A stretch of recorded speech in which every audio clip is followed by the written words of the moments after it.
दोस्तों नमस्कार। जैसा कि हमने दिल की बात दिल से रे की जो शुरुआत की है एपिसोड की मनोज श्रीवास्तव के साथ, हमने आपसे वादा किया था कि ये श्रृंखला भी विचारों की श्रृंखला आगे भी जारी रहेगी। और पहले अंक में हमने वंदे मातरम की बात की, जिसमें संस्कृति भी समाहित थी। और आज हम दूसरे पार्ट में जिस मनुस्मृति की बात कर रहे हैं, वो संस्कृति की ही बात करता है। तो मनोज जी, आपका बहुत बहुत स्वागत है। नमस्कार तो आपसे नमस्कार। मैं अपने सवाल का आगाज इसीलिए करता हूँ कि जो वंदे मातरम की संस्कृति जो है, जिसको मनुस्मृति में बढ़ाया गया, वो कहाँ कैसा क्या वो हुआ कि वो भी सियासत की अच्छा, भर चढ़ हाँ, गया। दोनों ही। देखिए, वंदे मातरम को देखें आप, तो उसके 6 स्टेंजा थे। उसमें से जो स्टेंजा पहले बचे रह गए उस 1937 के विभाजन के बाद से, और जो बहुत समय तक हमारे यहाँ जो है उसी रूप में गाए जाते रहे औपचारिक अवसरों पर, तो वो तो सिर्फ प्रकृति के गीत थे। यानी वो क्या था? शुभ्र ज्योत्स्ना पुलकित यामिनी, फुल्ल कुसुमित द्रुमदल शोभिनी, सुहासनी सुभाषनी सुमधुर भाषिणी, है ना? तो वो तो प्रकृति का था गीत। लेकिन जब ये गीत लिखा गया था बंकिम के द्वारा, तो उस गीत की रचना देखिए, उसमें जो है उन्होंने प्रकृति को सबसे शुरुआत में लिया था। अंत के जो उनके स्टेंजा थे उसमें संस्कृति थी। संस्कृति वही कि दुर्गा दश प्रहर धारिणी, वाणी विद्यादायिनी, कमला कमल विहारिणी, ऐसे करते हुए जो आया था पूरा, वो संस्कृति थी। और प्रकृति और संस्कृति के ये जो दो पहलू थे, इनको जोड़ने के लिए बीच के स्टेंजा थे जिसमें जन की बात की गई। जन ही है जो प्रकृति का आनंद उठाता। हाँ, वो जो कोटि कोटि बीच में जो आता है। कोटि कोटि कंठ कल कल कला निनाद कराले, कोटि कोटि भज्यत कर हत करवाले। करोड़ों करोड़ तो वो जो है करोड़ों भारत, तो वो कोटि कोटि जनता भी गायब हो गई और संस्कृति भी गायब हो गई और संस्कृति भी गायब हो गई, सिर्फ प्रकृति बची। सिर्फ प्रकृति बची। भारत सिर्फ प्रकृति नहीं है। ये ठीक है कि भारत के जो कहना चाहिए कि प्राकृतिक सौंदर्य है वो अपने आप में ही बहुत विश्व ही में अनूठा है, अनूठा है, ये ठीक है। लेकिन ये प्रकृति जो है, जिस जनता के द्वारा जो है जिसका आनंद लिया जाता है, और जो जनता इस प्रकृति को प्रभावित करती है, वो जनता गायब। और फिर ये प्रकृति और ये संस्कृति जो थी, इन दोनों को जो है हमारे यहाँ कोई ऐसे विभाजन में थोड़ी देखा गया, तो इसलिए उस तरह से कल्पना की थी और वही टूट गई। अच्छा, मनुस्मृति की जो आप बात कर रहे थे, तो जिस संस्कृति, ये मनुस्मृति जिस हमारी संस्कृति की जो है कुछ निर्मात्री जो कहना चाहिए कि पुस्तकें रही हैं, मनुस्मृति उसमें से उसका एक महत्वपूर्ण अंग है। तो जो मनुस्मृति के जो चीज़ें हैं, वो कभी लिपिबद्ध नहीं हुई थी ऐसा कहा जाता है। उसको बाद में उसको लिपिबद्ध किया गया, और वो तब किया गया जो जबकि पूर्वाग्रह और दुराग्रहों से भरे हुए लोग थे, और उन्होंने उसका गलत इंटरप्रिटेशन करके एक मनुवाद की थ्योरी कर दी। और भारतीय जो सनातनी समाज है उसको वर्णों में विभाजित करके एक विभाजनकारी राजनीति शुरू की, क्योंकि अभी सिलसिला और तेज हो चला है। तो आप थोड़ा सा मनुस्मृति के जो आवश्यक पहलू थे, या जो उसका भाव था, उसके सबको समेटने का था, इंक्लूसिवनेस का, वो कहाँ दरकता नजर आया, किस कारण हुआ, ये थोड़ा सा इस पे।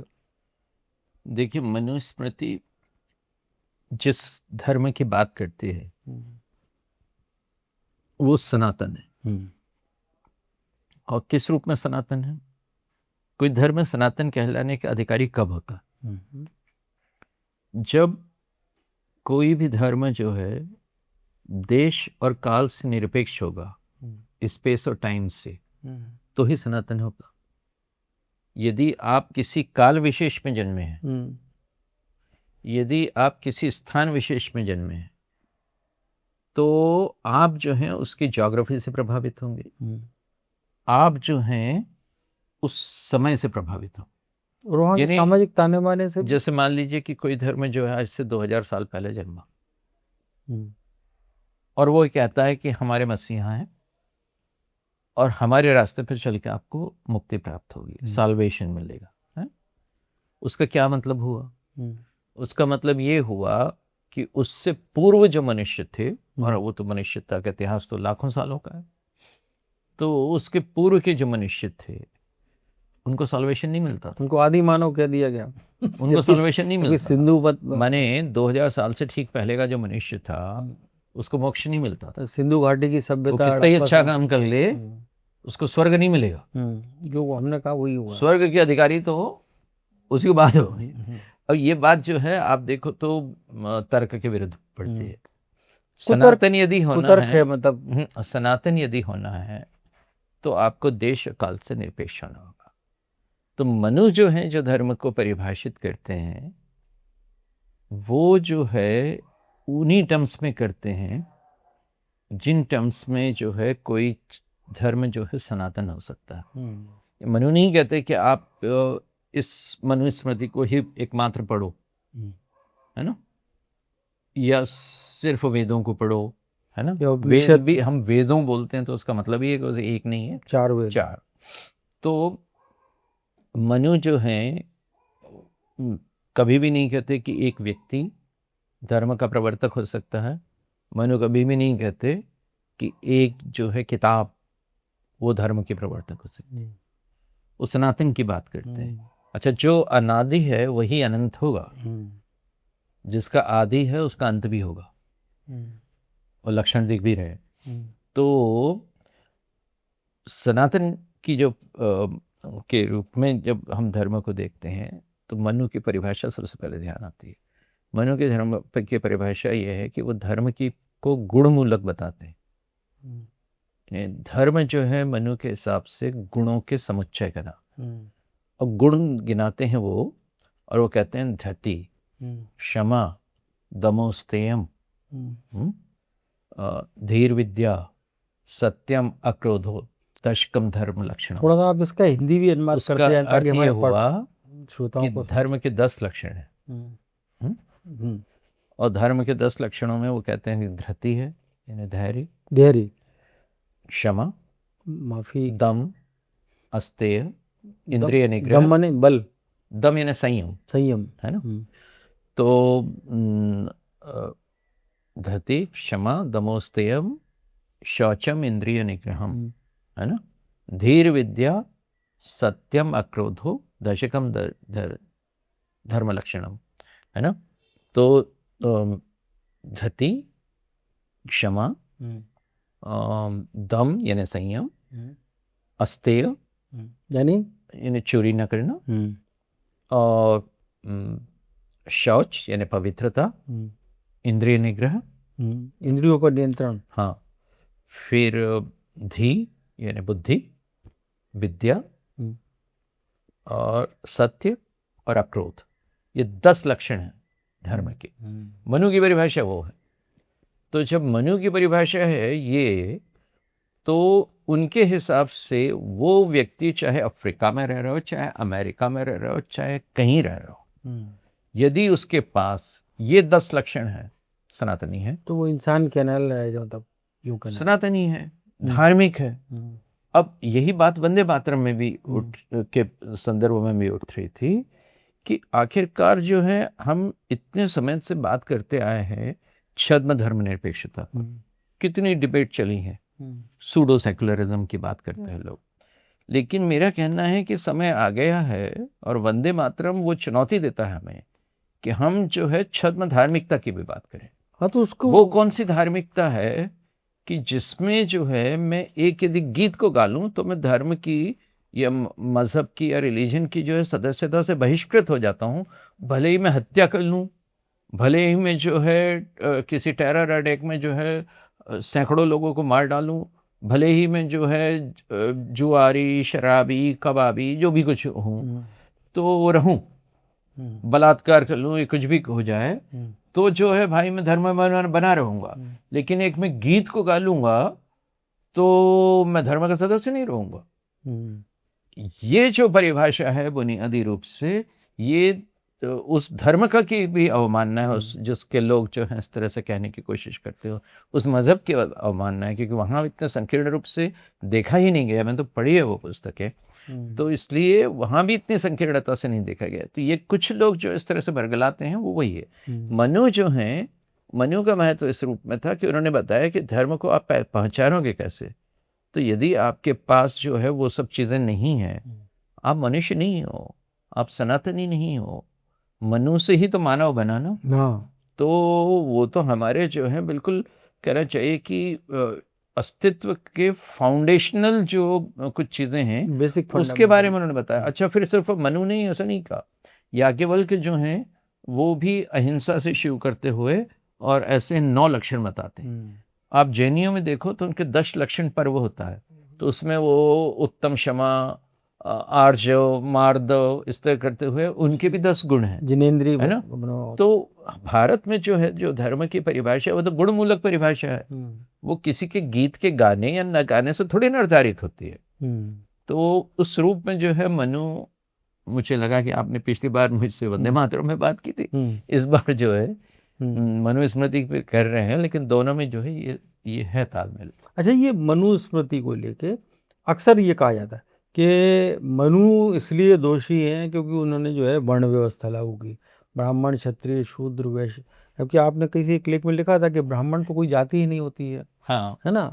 मैं इसमें और बताऊं। मतलब मनुस्मृति में ये भी कहा गया है कि जन्म से हर व्यक्ति शूद्र होता है और कर्म के आधार पर उसका वर्ण निर्धारित होता है। हाँ, तो एक्चुअली एक देखें, और ये ये मनुवादी स्वयं जैसा ये तमगा स्वयं लगा दिया। अम्बेडकर जी भी कहते हैं।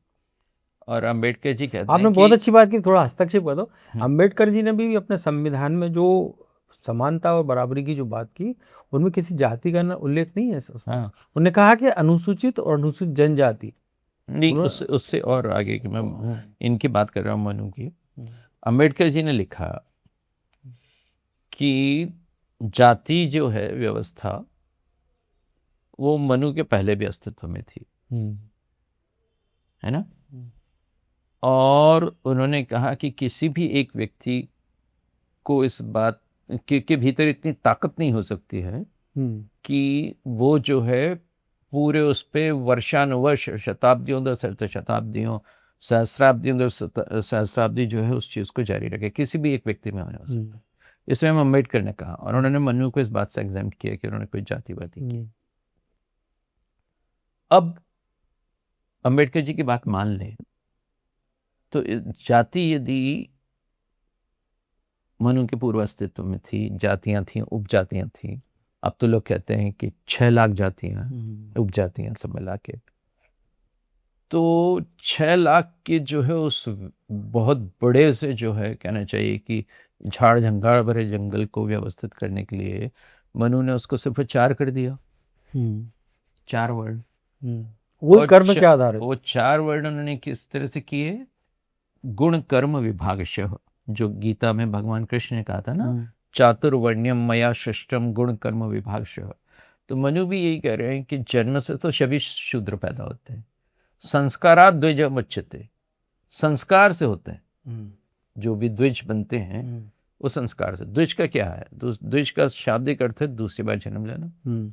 तो साहब, एक बार तो जो है आप माँ के पेट से जन्म लेते हैं, द्विज अब तब बनते हो, एक बार तो आपने जन्म लिया, आपको जीवन मिला, लेकिन जब आपको जीवन का प्रयोजन मिल जाता है ना, जब जीवन के उन महत् तत्वों का जो है आपको एक झलक मिल जाती है, विजन मिल जाता है, तो जब वो संस्कार हो जाता है तब आके जाके आप द्विज बनते हो। वो संस्कार नहीं है आप में और आप उसी जो है घटियापन में पड़े हुए हो, तो फिर आप द्विज नहीं होगे।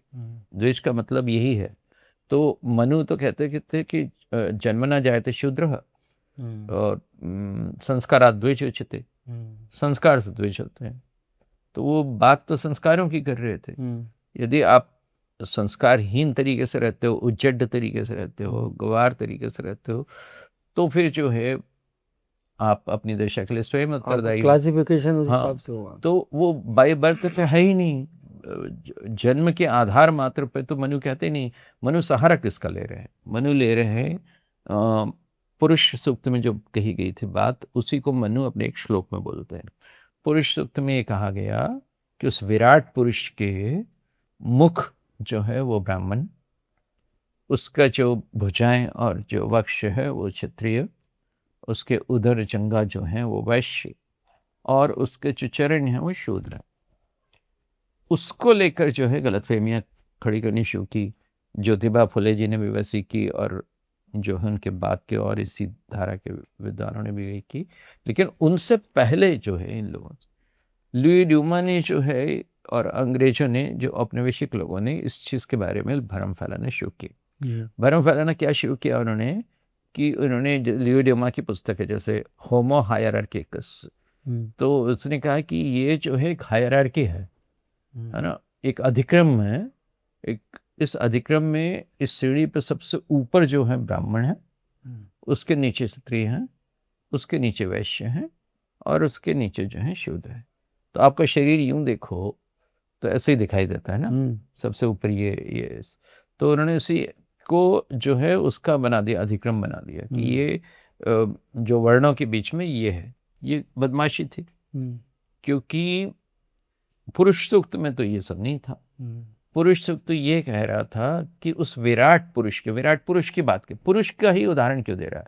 यदि आपको किसी चीज़ का क्लासिफिकेशन नहीं करना है तो आप स्वतंत्र रूप से भी करते रहते हो। आज इतने सारे जो हैं क्लासिफिकेशन होते रहते हैं, अर्थशास्त्र में होता है, राजनीतिक शास्त्र में होता है, दुनिया भर के सारे शास्त्रों विज्ञानों में क्लासिफिकेशन तो होते रहते हैं, वर्गीकरण होते हैं। वर्गीकरण के लिए पुरुष की आवश्यकता नहीं पड़ती। लेकिन पुरुष सूक्त ने जब ये किया तो वो क्यों कर रहा था, उसका मतलब ये था कि वो ये कह रहा था कि ये समाज शरीर जो है, ये विराट पुरुष का शरीर, ये समाज का जो शरीर है, ये शरीर जो है ये एक जीवित चीज़ है, ये ऑर्गेनिक है।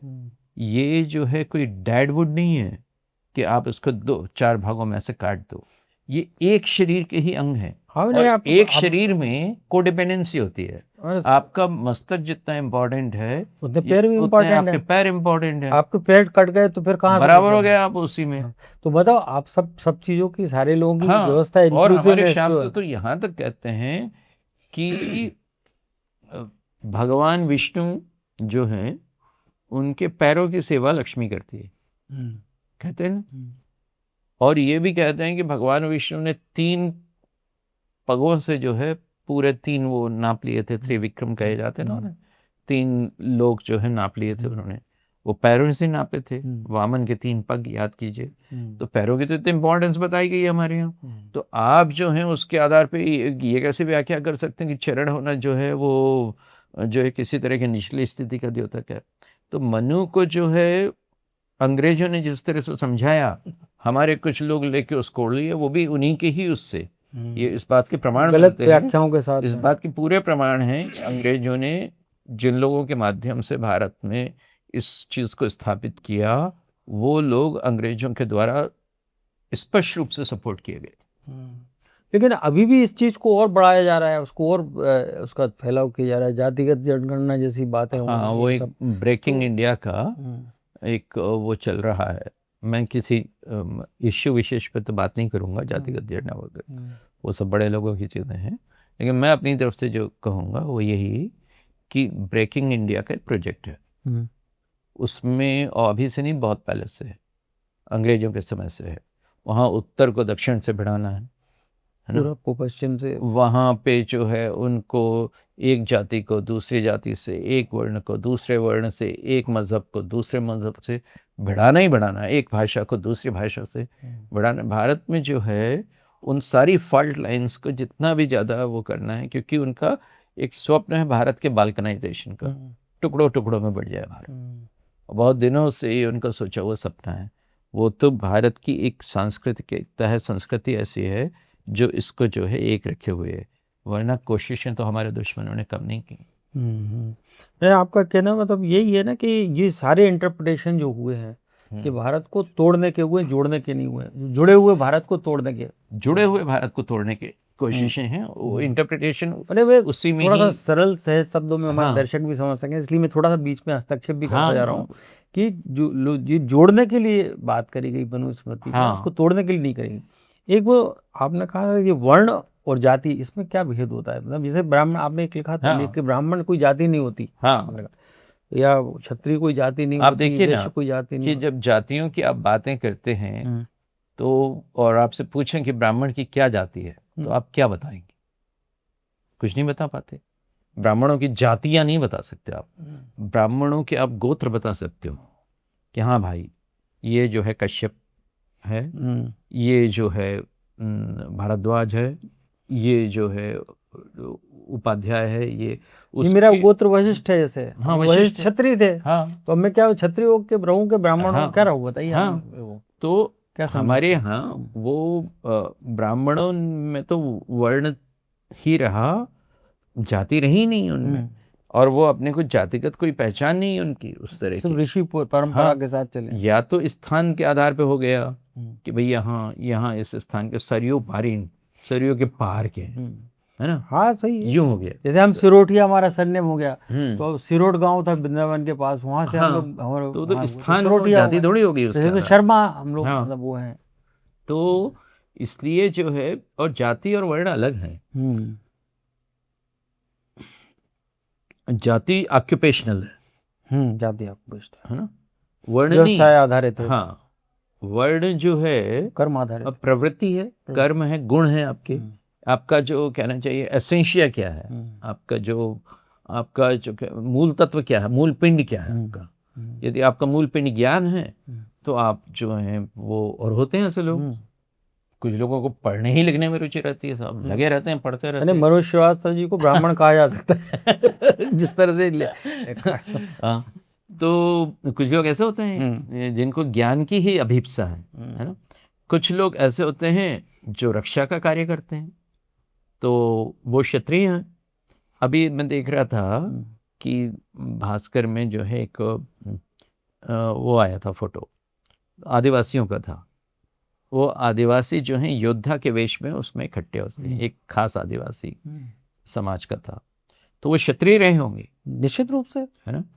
तो आपने उनको आदिवासी कह दिया, आपने उनको क्योंकि जंगल में रहते थे, हाँ, तो उन्होंने उनको प्रिमिटिव मान लिया आपने। हाँ, आप देखो मनु के यहाँ जातियों का उल्लेख 6 लाख जातियां हैं, कोई भारत के किसी शास्त्र में 6 लाख जातियों का उल्लेख नहीं आ सकता, आई नहीं।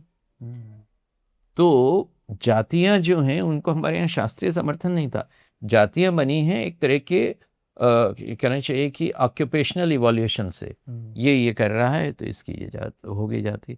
वो मुख्यतः ऑक्यूपेशनल डिवीजन है, उसका कोई संबंध व्यवसाय पर आधारित हाँ, विभाजन है, हाँ, जाति के आधार पर, जन्म के आधार पर नहीं है। यानी आप उसको जो है भारत के सोशल स्ट्रक्चर नहीं कहोगे, आप उसको भारत का ऑक्यूपेशनल स्ट्रक्चर कहोगे। ऑक्यूपेशनल यानी वो एक तरह की इकोनॉमिक एक्टिविटी है। आप उसको जो है सोशल एक्टिविटी बनाकर और सोशल जस्टिस के नाम पर फिर अपनी जो दुकानदारी चलाने लगते हो, वो बात अलग है। लेकिन जाति ऑक्यूपेशनल है मूलतः, और जो है ऑक्यूपेशनल होने के कारण ये हुआ, और ये होता है समाज के विकास के प्रक्रिया में कि इस तरह से जातियां बनती रहती हैं, टूटती रहती हैं, बल्कि उनकी मोबिलिटी भी कभी जो है, एक जाति किसी समय जो है राजा रही थी, बाद में पता चला कि वो जनजाति के रूप में हो गई। जैसे मध्य प्रदेश को ही लें, ये ट्राइबल स्टेट था बेसिकली। हाँ, और मंडला डिंडोरी से लेके पूरा भोपाल तक गोंड राजा थे, कहीं भील राजा थे। ऑक्यूपेशनल मोबिलिटी का, या कहना चाहिए कि जातीय मोबिलिटी का मैं एक उदाहरण देता हूँ आपको। आज आप बड़े एकलव्य की बात करते हैं, है ना, और कहते हैं कि एकलव्य के साथ अन्याय हुआ और एकलव्य भील था वगैरह वगैरह, है ना। लेकिन एकलव्य जो है उस समय जबकि महाभारत लिखी गई थी, उस समय तो राजपुत्र था, उसको आदिवासी बना दिया उसको। अब आज के समय में वो जाति चूंकि आदिवासी हो गई है, तो अब आप उसको आदिवासी बना। अरे सियासत की सुविधा के अनुसार जातियां गढ़ी जा रही हैं, वोटों के हिसाब से। मेरा कहना है कि जाति जो है ना, इतिहास के किसी दौर में जो है कोई जाति ऊपर रही थी अधिक्रम में, तो वो नीचे आ गई, है ना। कोई नीचे, कई जब अकबर और उनकी फोर्सेस ने जब राजस्थान में तमाम किस्म के अत्याचार किए, तो प्रतिरोध में कई जातियां जो हैं फॉरेस्ट एरियाज में चली गई, और वहाँ पर उन्होंने अपनी सुरक्षा के लिए उसको स्थान बनाया उन्होंने, तो फिर बाद में वो ट्राइब हो गई। अभी महाराणा प्रताप को भी बोलते सर कि वो जंगल की लड़ाई। मनु ने किस जाति को अधिसूचित किया, अधिनियमित किया, राजपत्रित किया, किसका नोटिफिकेशन हुआ? कुछ नहीं। मनु के जातियों को फॉर्मल रूप देना जो है इंग्लिश स्टेट का काम रहा, जो भारत में कॉलोनाइजेशन करने के लिए आई थी। उसने जो है नोटिफिकेशन जारी किए, उसने जनगणना में जो है बाकायदा वो जातिगत विभाजन करने शुरू किए, ये फला जाति, ये ढिकाने जाति, ये करना शुरू किए। उसने सबसे पहले क्रिमिनल ट्राइब एक्ट बनाया। कास्टा जो है, कास्ट के अर्थ में जाति को लेना, कास्टा शब्द पुर्तगाल से आया था, और पोर्तुगीज़ ने जब सबसे पहले जो है श्रीलंका और जो इधर के गोवा और उसके आसपास के क्षेत्रों में जब अपना राज बिठाया, तो उनकी जो कास्टा सिस्टम थी उसको इन्होंने हमारी जाति से जो है कंफ्यूज कर दिया, कन्फ्लाइट कर दिया। तो वो तो वहाँ से है। अब उसको दोष देने के बजाय मनु को दोष दे रहे हैं भाई। तो मनुवादियों को दोष दे, मनुवादी बता रहे हैं किसी को भी सर्टिफिकेशन दे रहे हैं। मेरा तो नाम ही मनोज है, इसलिए तो मैं तो कहता हूँ भैया स्वीकार। चलिए, ये बहुत दिलचस्प चर्चा आपने की और बहुत सारे पहलू जो कि अब वो मनुवाद और मनुवादियों को सियासत से जोड़कर अपने वोटों के फायदे की जो चीज़ें होती हैं वो हो रही। लेकिन मनोज जी ने जो बहुत अच्छी बात बताई वो उसका सार यही है कि मनुवाद के नाम पर, मनुस्मृति के नाम पर देश में आपस में लोगों को लड़ाने का काम कर रहा है। पूरब से पश्चिम को, उत्तर से दक्षिण को, पूर्वोत्तर को अलग करने का पूरे देश के में वो जो टुकड़े टुकड़े होंगे हजार जैसे बातें चलती हैं, वो जिस तरह नारे जेएनयू के कैंपस में लगते हैं, वो इस भारत के इंक्लूसिवनेस समाज से नहीं जुड़ते। नए भारत के धर्म सापेक्ष भारत जो है, सेकुलर नहीं है, धर्म निरपेक्ष नहीं है। निरपेक्ष तो मतलब होता है नास्तिक, हमें किसी चीज़ से मतलब नहीं। अगर नहीं है तो क्यों भैया इस देश की सरकारें जो है हज यात्रा में सब्सिडी देती हैं, क्यों भैया अमरनाथ यात्रा में वो करती हैं, क्यों बहुत सारे जो धर्म समाज है उनके लिए, बहुत सारे जो जैन समाज के, बौद्ध समाज के कार्यक्रम होते हैं उनमें सरकारी सहयोग क्यों होता है? क्योंकि सरकार हम हर सभी को संविधान के मुताबिक सापेक्षता के साथ देगी, समभाव के साथ देगी, सर्वधर्म समभाव का भाव, निरपेक्ष का नहीं। निरपेक्ष तो जो है अंग्रेजों के द्वारा गढ़ाया हुआ शब्द है, जो दुर्भाग्य से हमारे संविधान में किन्हीं शक्तियों द्वारा, राजनीतिक निहित स्वार्थों के द्वारा जड़ दिया गया। लेकिन मित्रों, इस चर्चा का मकसद यही था, जरूरी भी था। हाँ, वो उनकी अनिवार्यताएं थी। लेकिन हमारे जब भारत में आए थे तो वो भारत के लिए पराये थे, और हमारे सोशल स्ट्रक्चर में, हमारी सामाजिक संरचना में वो अपने होने की जो स्ट्रक्चरल वैलिडिटी थी, वजूद को कायम, उसको कभी भी लोकेट ही नहीं कर सकते थे, है ना, क्योंकि वो यहाँ के लिए पराये थे। तो जब वो हमारे समाज में अपने होने की वैधता नहीं ढूंढ पाए, तो उन्होंने जो है राज्य चलाने का जो है एक सिद्धांत दिया, जिसमें स्टेट एक तरफ था, कम्युनिटी एक तरफ थी, और दोनों के बीच में एक अनंत किस्म की दूरी थी। जी। तो वो उन्होंने दूरी रखी। तो उसमें जो है उन्होंने फिर ये धर्मनिरपेक्षता और ऐसी जो है कुछ बातें लाए, जो कि वास्तविक रूप से नहीं था, क्योंकि पीछे तो वो पूरा जो मिशनरी सपोर्ट जो है दे रहे थे, और बिरसा मुंडा से लेकर बहुत सारे जो हैं आदिवासी आंदोलन इसीलिए हुए थे। तो लेकिन दिखाने को था कि हाँ भाई हम निरपेक्ष हैं, तो उस चक्कर में ये शब्द आया। अन्यथा भारत की जो प्रकृति है, इतने वर्षों से, शताब्दियों से, सहस्राब्दियों से जो चली आई है, उसमें धर्म भारत के जीवन का अंग रहा है, और उसके लिए कोई क्षमा याची होने की जरूरत। अच्छा, ये जो आपने अंग्रेजों के जो भारत में धर्म के आधारित विभाजन, जाति आधारित विभाजन की आपने खूबसूरती से व्याख्या की, उनने अपने अस्तित्व को बचाने और बढ़ाने के लिए और अपनी ताकत को स्थापित करने के लिहाज से किया। लेकिन जो वामपंथी विचारकों ने भारत की जो सनातनी धार्मिक और आध्यात्मिक चेतना को कितना आहत किया है, और वो राष्ट्रहित और जनहित को कितने करीब आया है, कितना पीछे छोड़ के कोई एक अलग ही संसार गढ़ने के उन्होंने, वो एक अलग किस्म की त्रासदी है। यानी आप मार्क्स को पढ़ो तो मार्क्स की प्रमुख चिंता ये है कि वो पूंजी के द्वारा किया जाने वाला श्रम का शोषण है, उस पर आपत्ति है उसकी, है ना। तो मार्क्सिज्म है भी इसीलिए। लेकिन हमारे यहाँ भारत में ये पता नहीं क्या चीज़ है, लोग पूंजी से लड़ने के बजाय संस्कृति से लड़ने लगे। उन्होंने गोल पोस्ट ही चेंज कर दिया अपना, और पूंजी जो है वो अपने मजे में है, उसके तमाम किस्म की जो चीज़ें वो मजे में है, और संस्कृति अपना जो है रक्षण करती फिर रही है। तो और ये पहले नहीं था। पहले भारत में रामविलास शर्मा जैसे वामपंथी भी थे, जिन्होंने निराला की साहित्य साधना से लेकर, और जो है 1857 की क्रांति से लेकर, और जो है कहना चाहिए कि भारत के जो कहना चाहिए कि पौराणिक ग्रंथ हैं, महाकाव्य हैं, उन पर इतना अच्छा काम किया। जी, जी। वो पहले ऐसे होते थे, आजकल जैसे नहीं होते।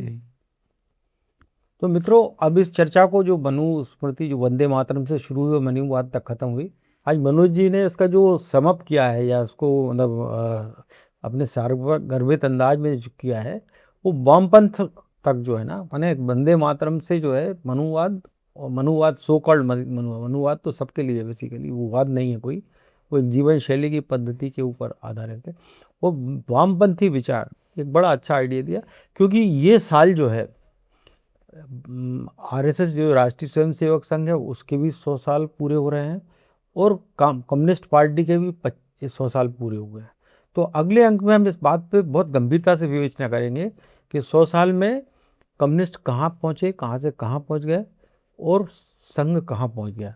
तो यह कहें मतलब भोपाली अंदाज में अगर कहें कि कैसे कैसे ऐसे वैसे हो गए, वैसे वैसे कैसे कैसे हो गए। आपको चर्चा को विराम देते हैं। आपको अगर अच्छा लगा हो तो इसे लाइक करें, शेयर करें, सब्सक्राइब करें, और इंतजार करें हमारी तीसरी कड़ी का, क्योंकि वामपंथ और दक्षिण पंथ की जो जिस धुरी पर जो एक अंतर संघर्ष चल रहा है उसके बारे में हम बात करेंगे। नमस्कार।